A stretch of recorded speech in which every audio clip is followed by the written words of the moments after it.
In this tutorial, I'm going to show you how to make individual modifications by crop on prices and yield sensitivities. Recall that in our sensitivity analysis, we assume that yields are all correlated with one another. That if corn is down at 50%, beans will be down by 50%, and the same is true of prices. If you wanted to look at a specific case, though, the model allows you to do that. Let's assume for a moment that you're in August 10th, and you're concerned about how the corn crop is coming along, and you want to test the assumption that just the corn yields are down 10%, and they're at 90% of what was originally expected. Well, we can do that by taking the following steps. You can go into, in this case, we're adjusting yield and expense budgets. In corn, we were originally expecting 213. If you wanted to modify that, you could put in a yield sensitivity factor here of 90%. So that's down 10% from what you had anticipated. Update that. And as you go back over to the detailed budget, you can see the impact on that change.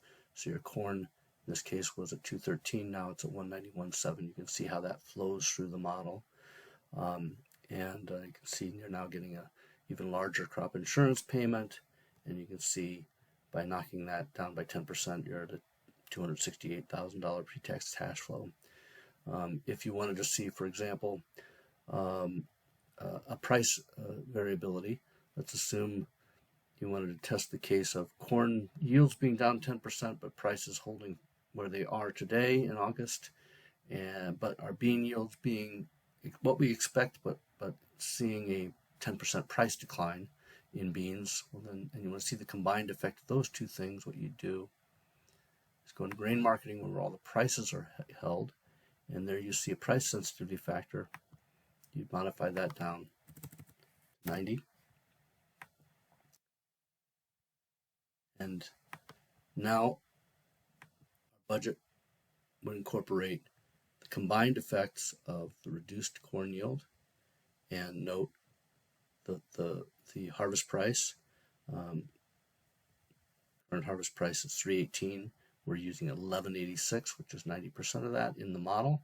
So we're flowing these two impacts all the way through the model, and you can see the impact of those all the way through the analysis. So the net of it is, while the broad brush, we're gonna put those back so we don't get ourselves confused later on. I'll show you how to put it back. We're going to go here and put that back to 100.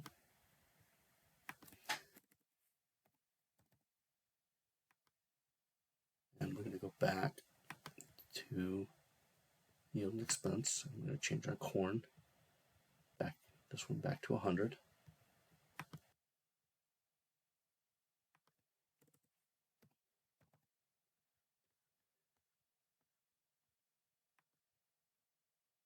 And now you can see, as relates to the sensitivity tables,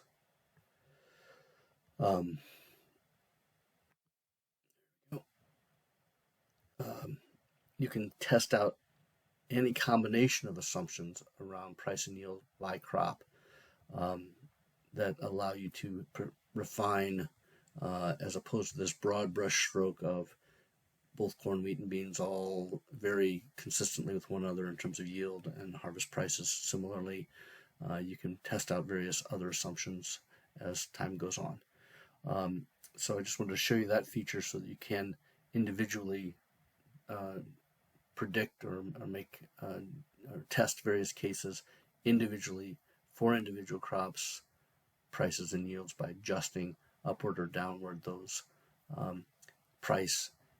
crop-specific price and crop-specific yield sensitivity variability factors.